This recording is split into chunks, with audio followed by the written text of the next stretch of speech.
What's going on, you guys? Welcome back to the Neighborhood Podcast. One of those to the podcast. My name is Kyle Dabro.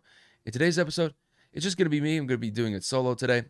Kev had some family stuff to attend to, so he was just busy over on his side, but he'll be back next week to focus on the Week 4 slate. We'll probably record that either Monday or Tuesday next week, so definitely stay tuned for that. But as for today, we're going to keep it relatively lean. We're going to focus on some of the games of note from this past weekend in Week 3, and then we'll do a ramp up going into Week 4 with some games of note and maybe focus on some teams that really need a win based off of their record after Week 3. So with that said, let's dive right into it. Let's not waste any time. And one of the teams that really stood out to me from this past weekend in Week 3 had to be the Minnesota Vikings. The Vikings just beat down the Houston Texans, winning by the score of 34-7. This was one of the most impressive wins. And not only that, when I look at the Vikings as a whole, I think they've really beaten the odds based off of where the expectation was for them just a couple months ago. When you look at the situation with the Vikings before the season started, they were dealing with multiple injuries throughout the roster. And not only that, you had J.J. McCarthy. Kid gets drafted out of Michigan. They're expecting him to probably be the starter this year, and he goes down for the year. Sam Darnold comes in, and I think a lot of people were thinking, you look at the NFC North as a whole with the Vikings, you have to compete against the Lions, the Packers. Caleb Williams gets drafted by the Chicago Bears. I think a lot of people, including me, were thinking that the Vikings were going to be either the third or fourth team in the NFC North just because of how competitive it is. And they have basically put in all those potential issues or any sort of fears to the side and are now sitting in first place in the NFC North 3 weeks in. It's just really impressive, especially with the way they just demolished the Texans, winning by almost 4 touchdowns. So when you look at the Vikings, really the main thing that I'm going to focus on here is I'll focus on the offense, and then I'm going to really focus on the defense because I think the defense is really getting a lot of the respect for me here.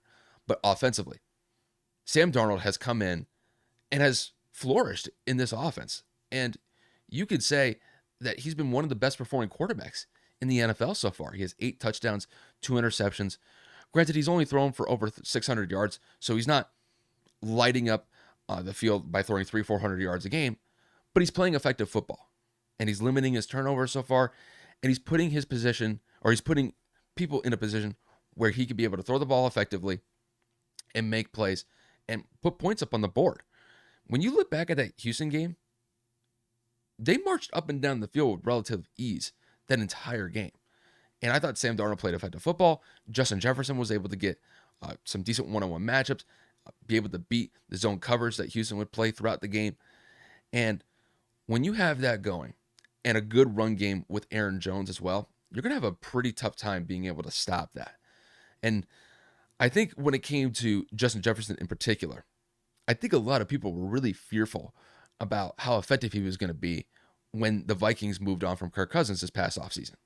Because one thing about Kirk Cousins and Justin Jefferson, you can say whatever you want about Kirk Cousins. Their connection was dynamite, especially just over, I would say, the last 2 years or so, where Justin Jefferson essentially placed himself, just based off of his performances, as probably the best wide receiver in the NFL.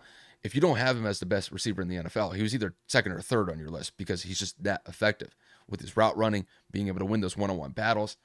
But a lot of people, including me, were thinking that he might take a step back from his performances or his overall production because we don't know who's really going to be throwing him the ball, whether it was J.J. McCarthy or Sam Darnold. But he's putting those fears to rest, and he's had an effective start at this point 3 weeks into the year. And then you look at the defensive side of the ball. This is where, for me, I'm really impressed with Minnesota. Brian Flores has probably been the unsung hero of this team so far. Brian Flores has been around for a while. Got his start in New England as a defensive-minded coach. Really put on a great performance in Super Bowl 53 with essentially crafting the game plan to go up against the LA Rams with Jared Goff and Cooper Kupp back just a couple years ago. And he's been around the league over the last couple years, but he's landed in Minnesota, and he's done a fantastic job being able to put these guys into a position where they can not only succeed, but thrive in a significant manner. And you look at them the first 3 weeks of the year, this Vikings defense has been solid. I'll even go one step further. They've been really impressive. You hold the Giants to 6 points in week 1. You hold the 49ers offense to 17 points. I mean, to the point where Brock Purdy came up to Brian Flores after the game and basically complimented him on how well his defensive scheme was against the 49ers offense. And then you go into week 3 and you're going up against a high-flying offense like the Houston Texans, where you have C.J. Stroud, you have Joe Mixon, you have Nico Collins, Stephon Diggs, and you have Tank Dell. I mean, that is a stacked offense in Houston. And they held them to 7 points. And essentially, any sort of rhythm that Houston was trying to get going in that game, Minnesota was able to stymie it extremely effectively. So, granted, we're only 3 weeks in. But I have to say, when it comes to the Vikings, they have done a fantastic job. So, like I said, Brian Flores deserves a lot of credit. Kevin O'Connell deserves a lot of credit. But the coaches have put the players in a position where they're given opportunities to be able to thrive at this point, and they have taken the opportunity and made the most of it at this point. So we're almost at the end of like the first quarter of the season. After week 4, we'll transition into the second quarter of the season in my mind going into October. But you have to say at this point that the Vikings have been one of the best performing teams so far, and their play has backed it up at this point, especially with the fact that not only has their defense played the lights out, but now you had an offensive performance where they put up 34 points against one of the most high-flying offenses in the Houston Texans. That really goes to show that if the Vikings are able to keep this up, they're going to be in a good position to be able to compete in the NFC North. And they're definitely going to need that, because going up against teams like the Packers, the Lions, I understand the Bears have been up and down at this point, but the Bears still have a good defense in my mind. So that'll be a test for that Vikings offense, but they are going to have to be able to go toe-to-toe with the Packers and the Lions, because it looks like those are going to be the two teams that they're going to have to focus on when we start getting into those colder months, start getting into October, November, and then into December as well. But as of right now, the Vikings have done a fantastic job, and we'll see whether or not that they can continue it going into week 4 and further on after that. But with that said, we'll transition to one of the other teams that I thought was really impressive this past weekend, and that has to be the Pittsburgh Steelers. The Pittsburgh Steelers, in my mind, have been really one of the biggest surprises to me at this point. Kind of a similar thing that I brought up with the Vikings as well. My initial expectation for the Steelers this year was it was going to be kind of a down year. And I understand that even though that the Steelers haven't had what I would consider the best roster to work with over the last couple of years, Mike Tomlin has essentially gotten that team to a point where they can play 500 football. And that's really been impressive on his part, because I think a lot of NFL coaches with the roster that Pittsburgh has had, especially on the offensive side of the ball, this may be a team that only would win 5 or 6 games under a different head coach. But I think Mike Tomlin has done a phenomenal job being able to get the most out of this current team, just because I think this team still has a ways to go just from an overall talent perspective. But as of right now, they're sitting at 3-0. That is really impressive. And the way that they won against the Chargers this past weekend, winning by the score of 20-10, it was something similar that I brought up with the Vikings. Their defense has just been outright phenomenal. And I think when you look at this point, when it comes to the Steelers defense, I think they're only giving up 8 points a game. I think it's like 8.6 or 8.7, but I'm just going to round down because, you'd have to hit 9 to be able to get to 9 points. You're holding opposing offenses to single-digit performances here, essentially on a 3-game average. In 2 games, they've only allowed 10 points at the most. The Chargers game and this past weekend proved how effective this defense has been, especially with their pass rush. In the first 3 weeks as a whole, the team has 9 sacks. If you're averaging 3 sacks a game and you're averaging a decent amount of pressures to go along with that, that's going to bode very well for you. And the Steelers have really taken advantage of it. And I understand that from an offensive perspective, there's still what I would consider as a subpar offense. But I will say, just based off of where they're at, Justin Fields has played effective football. Is he like Patrick Mahomes going out there and throwing for 300-400 yards and throwing 4 to 5 touchdowns? No. He's not going out there and playing like Josh Allen, where he essentially smacks the Jaguars in the first half and the game is essentially over. He's not playing like that. But the Steelers really don't need that. All the Steelers need is for him to play effective football, manage the game well. And I know that the whole game manager thing, it gets a bad rap. I don't necessarily mind it because I think when it comes to how Justin Fields has played at that quarterback spot so far, he's done a decent job at this point. And then you factor that with he's getting decent production from the run game as well with Najee Harris and Jaylen Warren. It's a good formula at this point for the Steelers. And the thing is, I do believe that Steelers offense will be able to take some sort of progression forward where they'll be able to score more than 20, maybe 21 points here. I think there'll be a point in time, probably in October, where we'll see this offense start to click a little bit more, get a little bit more rhythm, where they can at least get into the mid-20s and maybe even into the low 30s in some of these games. But like I said, when it comes to the Steelers, they haven't been what I would consider the most offensively high-powered offense, but they're playing effective offense with Justin Fields and the core that he has around him, and their defense is really kind of carrying the torch here. And when it comes to that formula, it's working. If it's not broken, don't fix it.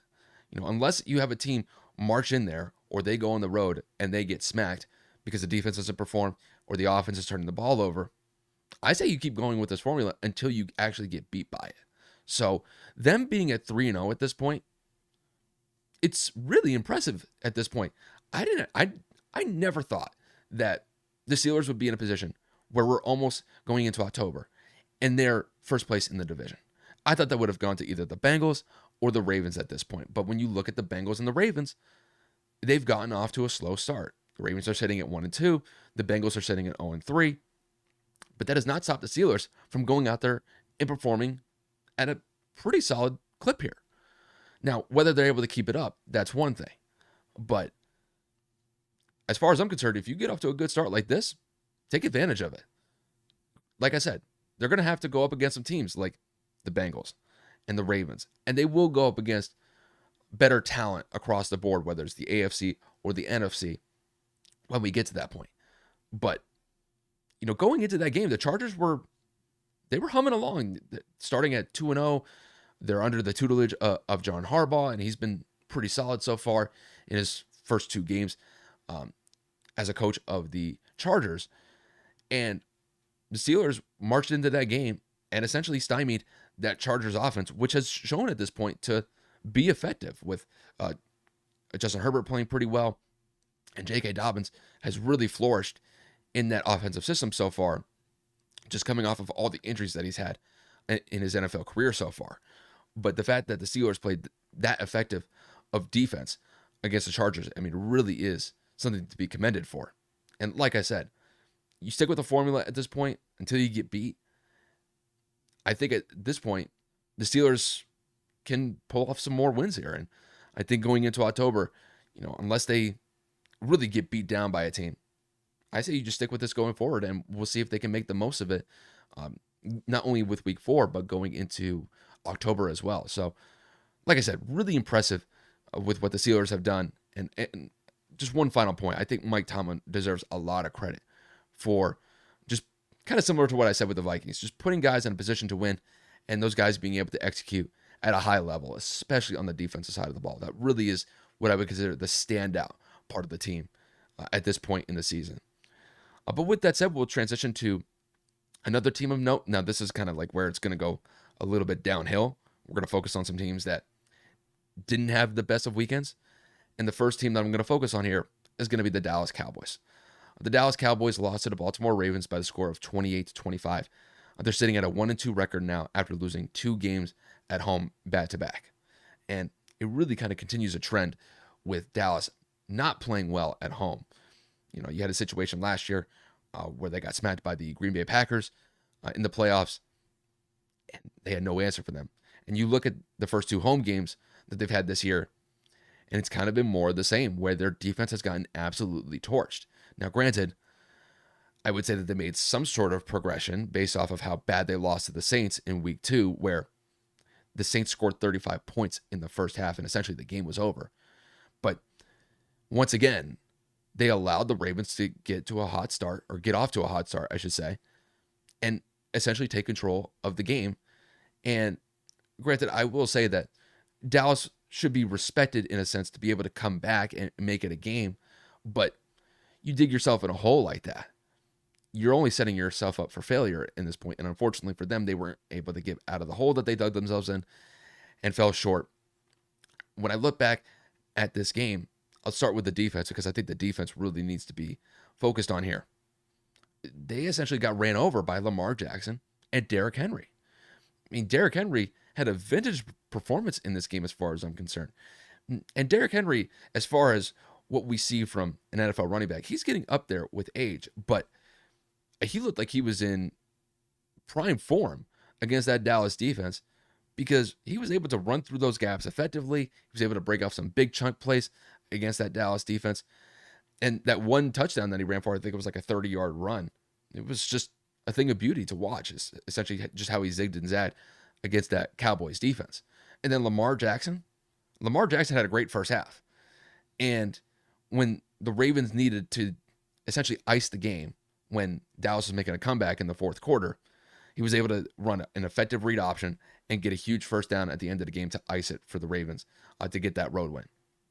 And when it comes to Dallas, like I said, their defense has let them down in the first two home games this year. You give up 40, 45 points in week 2. You give up 28, which is an improvement, I would say. But, you look at the first two home games, average-wise, you're still giving up 30 to 35 points a game. Unless you have Patrick Mahomes where, they're putting up 30, 35 points, you're not going to be able to compete with that. So overall, I would say that Dallas defense, they need to find some sort of continuity on that side of the ball because at this point, it's just not looking good at this point. And it may be a point of reference that Dallas may have to focus on their offense really carrying the torch here because if their defense is going to play like this, where they're giving up potentially 28, 30, 34 points, this is going to be an uphill battle to say the least when it comes to Dallas as a team. Now let's focus on the offense. Obviously, there's going to be a lot of attention paid to Dak Prescott. He got that huge contract just a couple weeks ago, making him the highest paid. I don't think it's just the highest paid quarterback. I think he's the highest paid player in the NFL currently. And I would say at this point that he has not played well enough for them to win games. Granted, like I said, he played well in the second half against the Ravens when they were down in a huge hole and he was able to kind of lead them back into the game. But like I said, it's just not enough. And I think when it comes to Dallas's offense, one of the things that really concerns me is the lack of a run game. At this point in the season, granted, we're only 3 weeks in, so there's still a long way to go. They've only had one game where they've rushed for over 100 yards, and that was against Cleveland in week 1. And to be fair, I wouldn't say that was the most impressive run game as far as I'm concerned, because they only rushed for 102 yards as a team. And in that game, I mean, their defense played very well. Dak played decent, and they were able to put up points. But when it comes to Dallas's offense, I think just the lack of a run game at this point is something to be criticized at this point. You have Rico Dowdle, you have Ezekiel Elliott, and that's a decent 1-2 punch at that running back spot. But I'm going to have to focus on the offensive line here. They're just not able to open up these run lanes that we've been accustomed to when it comes to the Cowboys. You could look at years past where it could have been Ezekiel Elliott. It could have been Tony Pollard. You can even go back a little bit farther and say DeMarco Murray, where these guys were able to hit gaps as wide as, a freaking parking, as far as a car is concerned, and make the most of it, where you'd be able to chew off 10, 15, 20-yard runs consistently. That's just not the case at this point. And unless they're able to change that and they're able to get a decent ground game going, you're putting a lot of pressure on Dak, and essentially you're making the offense one-dimensional. And I think a lot of defenses at this point have seen that, and they're trying to exploit that. They're trying to crush the run game that Dallas can offer, and they're trying to make Dak Prescott beat them. And at this point, it's been working. So when it comes to their offense, the best word that I could use to describe them is that they're just kind of sporadic. There are some drives where they look great, and then there are drives where it's either a 3-and-out or they're turning the ball over. And, at this point, they're going to have to limit the sacks because Dak has been getting pressured in the first couple weeks, and that offensive line is something that we're going to have to focus on going into October as well, because if that offensive line is not able to protect Dak and not open up those run lanes for the running backs, I think it's going to be kind of a slugfest this year for the Cowboys. And granted, going into the year, they were probably going to be the team that I was going to favor to win the NFC East. But you look at the Eagles, they're at 2-1. The Commanders have been ramping up. They're also sitting at a 2-1 record. The Cowboys are going to have to get it together. And they're going to have to find some sort of offensive continuity here to be a competitive force, not only in the NFC East, but within the NFC as a whole. So they have some work to do. We'll see if they can be able to adjust after losing 2 home games. And, going up against the Giants this week on Thursday night, that's going to be a big game for them because they have to show me that they could be able to, essentially turn the page here and try to get a win and try to get back to a 500 record. But they've got a little ways to go. But if you're going to drop 2 at home, you drop 2 at home earlier in the year, make those adjustments, and then hopefully right the ship and see if you can get some consistency going into October. But with that said, we'll leave the Cowboys to the side there, and we'll focus on another team that just had a letdown performance this past week, and that was the Cincinnati Bengals. Kevin and I have talked about the Bengals consistently getting off to slow starts over the last couple years, and it's just become a feature at this point with Cincinnati. And unfortunately for them, that has reared its ugly head once again with them losing at home by the score of 38-33 against the Washington Commanders. When it comes to the Bengals, I'm having a difficult time trying to be able to accurately describe just how bad these starts are, but losing in this fashion where you needed this game. You're 0-2, you're at home, it's a Monday night game. This was a must-win situation for them, and they just fell short. Now, there were some positives to take away from this one for Cincy. Their offense seems to have gotten it together. I think the addition of T. Higgins coming back into the lineup really helps out this offense as a whole, because you look at the first 2 weeks, Jamar Chase was just not getting the opportunities that you would typically see when he's running and gunning in the offense. I think with T. Higgins back in the lineup, it definitely freed up some space, and the Bengals took advantage of it because Jamar Chase had a great game this past Monday, getting 2 touchdowns, over 100 yards receiving. Definitely got more targets in that game than we've seen from him over the first 2 weeks of the year. And T. Higgins in his first game back, I thought was effective. So not only that, I thought Joe Burrow played pretty well to go along with those performances from Jamar Chase and T. Higgins. And he didn't turn the ball over. That Cincy offense was able to march up and down the field consistently. And a lot of it had to do with Joe Burrow staying poised within the pocket, maybe being able to scramble on some plays and make effective throws. And then on top of that, Washington could not stop their run game. Cincy had a solid run game that they managed really well throughout the game and relied on that to not only have effective drives, but lead those drives to touchdowns as well. I mean, when it comes from an offensive perspective, you score 33 points at home, you're putting yourself in a situation where you're probably going to win that game. And that's the issue at play here. Not the offense, but the defense. You give up 38 points at home to Jaden Daniels. Jaden Daniels is only in his 3rd NFL game. And he looked like Lamar Jackson in MVP form out there. He could not be stopped. And there were multiple times where the Bengals had opportunities to get the Commanders off the field to limit points, and they just fell short. The Commanders did not punt the entire game. And to be fair, the Bengals didn't punt either. This is the first game. I was looking up this stat. This is kind of a crazy stat that they mentioned a couple days ago. This is the first game since, I think, 1940 in the NFL where you didn't have either team punt or have a turnover. Just an impressive game across the board. This was a track meet where both offenses were just marching up and down the field, where neither defense could stop them. But just the thing that the Commanders focused on was they were putting the ball in Jaden Daniels' hands.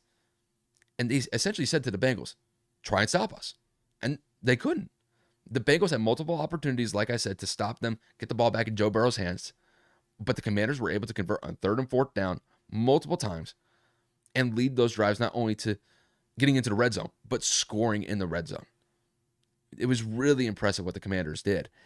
And once again, when it comes to the Bengals, you have a great offensive performance, but your defense gives up 38 points. You just can't have that. And now you're sitting at an 0-3 record.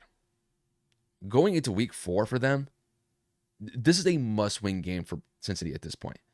Because I just didn't see the Bengals getting off to an 0-3 start. Maybe 1-2. Just because of like I said, with the consistency that comes with the slow starts with Cincy, maybe 1-2. But 0-3 is a tough hole to get out of. I don't think this is a tough one for me because a lot of people are going out there and saying that their season is effectively over. I'm not at that point yet. I'm very close to that, but I think it essentially comes down to this week 4 matchup against Carolina. If they lose this game, then the season is over as far as their playoff hopes are concerned for me. Because I think there's only been one team recently that's been able to come back starting 0-3 and make it to the playoffs. I don't think that would happen here. If they were to lose to Carolina, and granted, Carolina deserves a little bit of respect after they looked like the 07 Patriots against the Raiders this past weekend. But if the Bengals were to lose that game and start 0-4, it's a wrap. There's no coming back from that. And it would essentially just crush, I think, the spirit of the team. I think that team is pretty solid offensively. They showed that there's potential. I wouldn't even say potential. We know what they're capable of. But the defense has to show something where they could be able to stop opposing offenses. They did that against the Chiefs in week 2 to the point where I thought that they could have won. But, I mean, in week 3, they literally just got ran through. They couldn't stop Jaden Daniels. And like I said, to see a performance from a rookie quarterback like that in his 3rd NFL start, it's really something to behold. But the poorest defense that Cincy played in that game, it's just unacceptable. So it's just kind of crazy when I look at the Bengals. They were probably one play away from winning that game in Arrowhead playing against Kansas City. And even though that their defense was giving up points against the Commanders, we're only probably talking about a couple plays here and there that could have made the difference between them winning and losing against the Commanders. So when you look at the margin of error in the NFL, I mean, it is razor thin. And just a couple plays can dictate the outcome of a game. And unfortunately for the Bengals at this point, it has not fallen in favor with them. So going into week 4, if I see the offensive consistency that I saw from them this past Monday, I think they'll be fine. But defensively, you're going up against Andy Dalton. You're going up against the Carolina Panthers. The Carolina Panthers. This is not what I would consider a high-flying offense. Adam Thielen's not in this game as well. They just placed him on IR, so he's going to be out for a little bit. If they lose this game, it's a wrap. There's no coming back from that, like I said. So this is a big game for them. This is essentially what I would consider a Super Bowl as far as the regular season is concerned for them. And if they fall short, I think the chance of them making the playoffs is essentially impossible at that point, just because I think they will have dug themselves in a hole too deep. They'd have to pull off a 7 to 8 game win streak after that to be competitive in the AFC North. So, unfortunately for them, they've put themselves in this position. Now they have to find a way to get themselves out of it. And it starts this week in Carolina. If they're able to win, they can at least get some sort of momentum going into week 5 after that. And then we'll see what happens with them going into October. But yeah, this is not the place where they wanted to be 3 weeks into the year. And then, going into a situation where they have to win no matter what in Carolina going to week 4. So they have their work cut out for them going into week 4, to say the least. But with that said, that'll wrap up the games of note that I wanted to mention, or the teams of note from this past weekend in week 3. So let's switch gears and let's focus on week 4. So obviously we have the Thursday night game kicking off week 4 with the Cowboys and the Giants. So I'm going to mention about 3 teams here that really need a win. So I'm going to focus on those 3 teams. I just mentioned the Thursday night game, so let's start there. the Cowboys are one of those teams that desperately need a win. And it's like I mentioned just a couple of minutes ago when I brought them up losing to the Ravens. You're sitting at 1-2. You just lost 2 home games in a row. Your defense just got shredded in both of those games, I should add. And the offense has been, I would say, inept at this point. Especially against the Saints. I mean, the whole team basically just got ran through in week 2. And like I said, they were able to show a good face. They were able to show some sort of effort in that second half against the Ravens. Just wasn't enough to get themselves out of that hole. But, going into week 4, they're playing on really only 3 days rest. And there's a lot of pressure focused on them. I remember Dak was walking back into the locker room after that week 3 loss to the Ravens. And he was basically saying, it's like, if you're going to jump off the ship as far as, the bandwagon of the Cowboys, you're more than welcome to leave. But I think when it comes to them, this is really one of those games where they have to step up and be, in my opinion, a subpar team.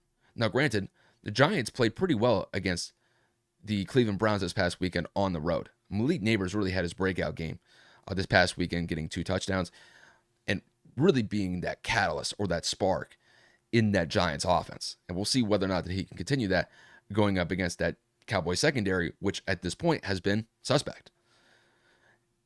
But when it comes to the Cowboys, this is an opportunity for them to go on the road and get a much-needed divisional win to get them back to a 500 record. And it's like I mentioned earlier, Dak has to have that consistency in the pocket. The offensive line has to step up, not only in pass protection, but in run protection as well, to be able to open up those run lanes for either Rico Dowdle or Ezekiel Elliott.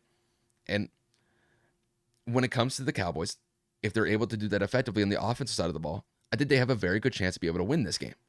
But it's the Cowboys. You never really know what you're going to get. And is this going to be one of those games where the defense goes up against Daniel Jones and Daniel Jones lights them up? I don't think that that's going to happen. I think that that Giants offense will be able to score points, but if the Cowboys are able to bend but not break and they allow just field goals instead of touchdowns, I think that will put them in a position where they'll be in a solid spot to win that game. But if that Giants offense is able to march up and down the field and score points at will, very similar to what we've seen in the first or the last 2 weeks from that Cowboys defense, then this game might be a track meet.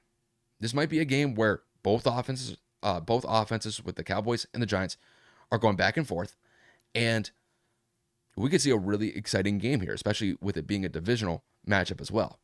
But the sense of urgency for the Cowboys cannot be higher in this game, and they have to step up and be, in my mind, a subpar team. And if they're able to do that, I think they'll be fine. And this is something that I want to mention about, beating a subpar team, in my opinion. I'll give you an example. When I look back at that Monday night game between the Buffalo Bills and the Jacksonville Jaguars, going into that game, now granted, everything on paper is one thing. When you go out there and play the game, it's a little bit different. That's why Chris Berman always used to say, and that's why you play the game, because you never know what you're going to get going into a matchup. And then when it actually takes place on the field, it could be a lot different from what you expected. From what I expected of that game, of how it was going to play out, the Bills are a really solid team. And the Jags, unfortunately for them, are just a subpar team. And the Bills went out there on Monday night in front of their home crowd and showed why, that not only are they good, but they're really a team to be reckoned with in the AFC, in the NFL to a larger extent, based off of that performance. They beat down the Jags in a significant manner. It was really impressive what they did. And in my estimation, that's what teams like the Bills are supposed to do. You're that good of a team, you go out there and you play up to your competition. You don't play down. And when it comes to the Cowboys, this is one of those games where you cannot play down to your competition. It is just that simple. If they're able to play up to their competition and show why they're a team that deserves some sort of respect, you go out there and you drop 30 points or you drop 35 points. And your defense goes out there. I'm not saying that they have to go out there and pitch a shutout, but you limit that Giants offense based off the fact that that team, from an offensive perspective, is relatively weak. If they're able to get pressure on Daniel Jones and limit the run game, I think they'll be fine. But if Dallas were to lose this game, start 1-3 in the month of September, that's a really tough spot for them to be in, especially being in the NFC East. Because at this point, it looks like the Eagles have kind of gotten their footing together after that tough loss against the Falcons at home a couple weeks ago. And I think they're starting to gain some momentum because they were able to hold that high-flying Saints offense to 12 points at home. So the fact that they were able to win in that manner and win in a slugfest, that really goes to show that the Eagles are a team that are going to be around in the NFC East, and the Cowboys cannot afford to slip here, especially against a team like the Giants. So it's a big game for them this week. On Thursday, we'll see whether or not that they can rise to the challenge. But if they falter, there's going to be some real problems. There already are some problems in Dallas, but it will only exacerbate those issues if they were to lose against the Giants going into Thursday night. So it's a big game for them, and they're going to have to step up and really show what they're capable of going into week 4. One of the other teams that I wanted to mention that need a big win going into week 4 is going to be the 49ers. The 49ers are in a situation where they've lost the last 2 games in a row. Granted, they've been competitive, but unfortunately for them, they've had a lot of injuries to deal with. And, I look back at that Rams game this past weekend in week 3. I mean, from an offensive perspective, Brock was able to move the ball up and down the field pretty well up until the fourth quarter. Juwan Jennings had a fantastic day, really had a career day in my mind, just with how effective he was. I think he had 3 touchdowns in that game. And so far, even though that Christian McCaffrey hasn't been in the lineup, Jordan Mason has been solid. He's getting decent touches. They're feeding him the ball. He's making the most of his opportunity. But I keep looking back at the injury part. You don't have Debo. You don't have George Kittle. You don't have Christian McCaffrey. That is essentially the core of your offense. And going into New England, going up against the Patriots this weekend in week 4, this is a must-win game for them because kind of similar to what I said with the Cowboys, they just can't afford to start 1-3.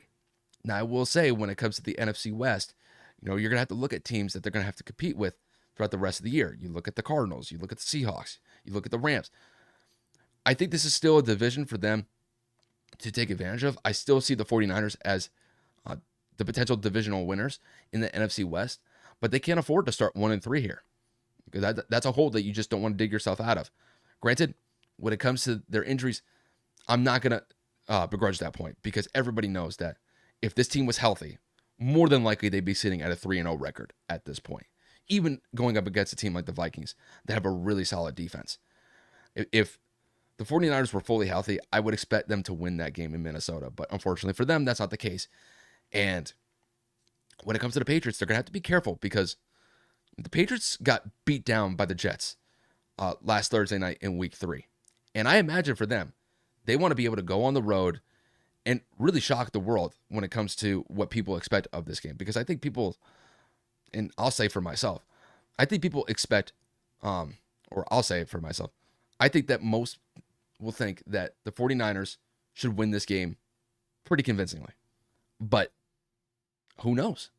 Maybe the Patriots felt disrespected by the Jets last week, and they're going to take it out on the 49ers this weekend. And to be fair, if the 49ers are dealing with all these injuries, that may work against them.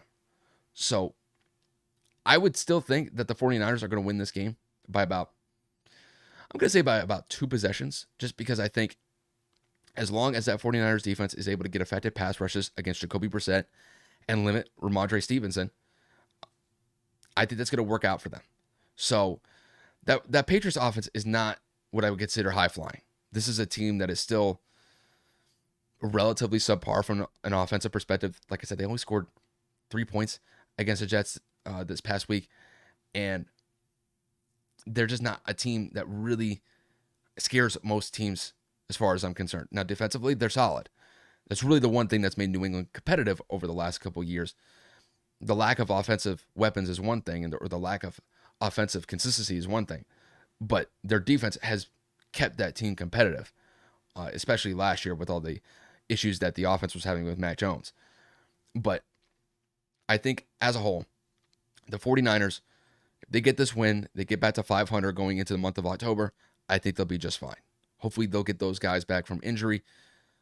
We'll see what happens with McCaffrey, because there's a very good chance that McCaffrey may miss the entire season when it comes to that Achilles tendonitis issue. It's just gotten to the point where it may linger throughout the entire year, or it may linger throughout the majority of the season.